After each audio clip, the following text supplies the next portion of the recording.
Friends, এই নবান্ন অভিযান নিয়ে আমি একটা বিষয় বলতে এসেছি। আমি একটা পুলিশের বক্তব্য শুনছিলাম। এই নবান্ন অভিযানকে কেন্দ্র করে আমি একটা পুলিশের বক্তব্য শুনছিলাম।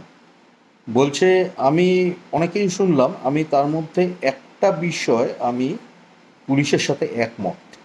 কোন বিষয়টা আমি বলছি?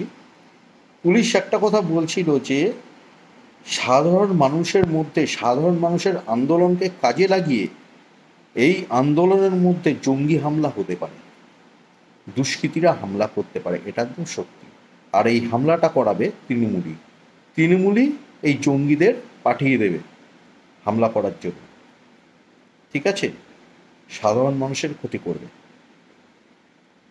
ঠিক আছে, এমন একটা পরিস্থিতি তৈরি করবে, হ্যাঁ, যেখানে পুলিশ সাধারণ মানুষের ওপর আক্রমণ করতে বাধ্য হয়। পুলিশ সাধারণ মানুষের ওপর আক্রমণ করবে। এই জঙ্গি হামলাটা যখন হবে, হ্যাঁ, তখন বলবে আমরা গণ্ডগোল করছি মিছিলে। তখন পুলিশ সাধারণ মানুষের ওপর অত্যাচার করবে, সাধারণ মানুষের ওপর আক্রমণ চালাবে পুলিশ।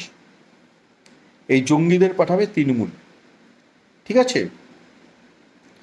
তো একটা খারাপ পরিস্থিতি তৈরি করার মাকসাদে রয়েছে, একটা খারাপ পরিস্থিতি তৈরি করার মাকসাদে রয়েছে।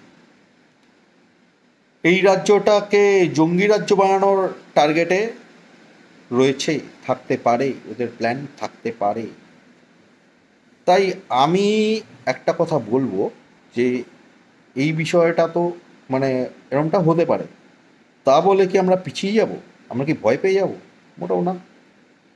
এখন কেন্দ্র সরকার মোদিজি, সুতরাং ওরা যদি এই ঘটনাগুলো তো ঘটাবেই। আমি একদম এটা আমি আগের থেকেই ধরে নিয়েছিলাম। আমাদের এই সাধারণ মানুষের আন্দোলনকে জঙ্গিরা কাজে লাগাবে। ঠিক আছে, লাগাবে। আমি এটা আগের থেকেই চিন্তা করে নিয়েছিলাম। ঠিক আছে, ভেবে নিয়েছিলাম এটা এরকমটা হবে। তো এখন সেটাই শোনা যাচ্ছে। তো আমরা তো পিছিয়ে যাব না। এই পশ্চিমবঙ্গে কালকে আগামীকাল এই যে মিছিলটা হবে, মিছিলটাকে প্রোটেক্ট করার জন্য আমার মতে এই রাজ্যে কেন্দ্রীয় বাহিনী, অনেক পরিমাণে কেন্দ্রীয় বাহিনী, সেন্ট্রাল ফোর্স থাকার দরকার।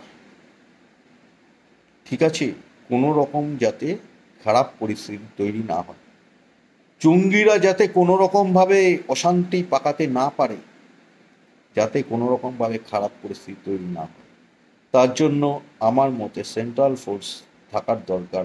আমরা আন্দোলন করব, মিছিল করব, কিন্তু কোনো জঙ্গি হামলা হবে না, এমনটা হতে পারে। এই পুলিশ জঙ্গিদের সাথেই রয়েছে, যারা মানুষকে বার্তা দিচ্ছে, হ্যাঁ, তারা ওই জঙ্গিদের সাথেই রয়েছে, ওরাই পাঠাবে, মমতা ব্যানার্জি পাঠাবে। সুতরাং এই পশ্চিমবঙ্গের সরকারের ওপর কোনো ভরসা নেই, এই পশ্চিমবঙ্গের পুলিশের ওপর কোনো ভরসা নেই। তাই সেন্ট্রাল ফোর্স চাই, সেন্ট্রাল ফোর্স দরকার এই মিছিলটাকে সাকসেসফুল করার জন্য। আগামীকাল পশ্চিমবঙ্গের সেন্ট্রাল ফোর্স দরকার মিছিলটাকে সাকসেসফুল করার জন্য। এটা আমার মনে হয়, আমার এটা দাবি। ঠিক আছে, এই মিছিলটাকে সাকসেসফুল করার জন্য সেন্ট্রাল ফোর্স লাগবেই, না হলে গণ্ডগোল হবে। জঙ্গিরা আক্রমণ চালাবে, জঙ্গি হামলা হবে, সাধারণ মানুষের ক্ষতি হবে। তাই সেন্ট্রাল ফোর্স দরকার আগামীকাল মিছিলের জন্য। এটা হচ্ছে বিষয়। তো ঠিক আছে ফ্রেন্ডস, এখন আসছি, টাটা। জয় হিন্দ, জয় শ্রীরাম, ওম নমঃ শিবায়।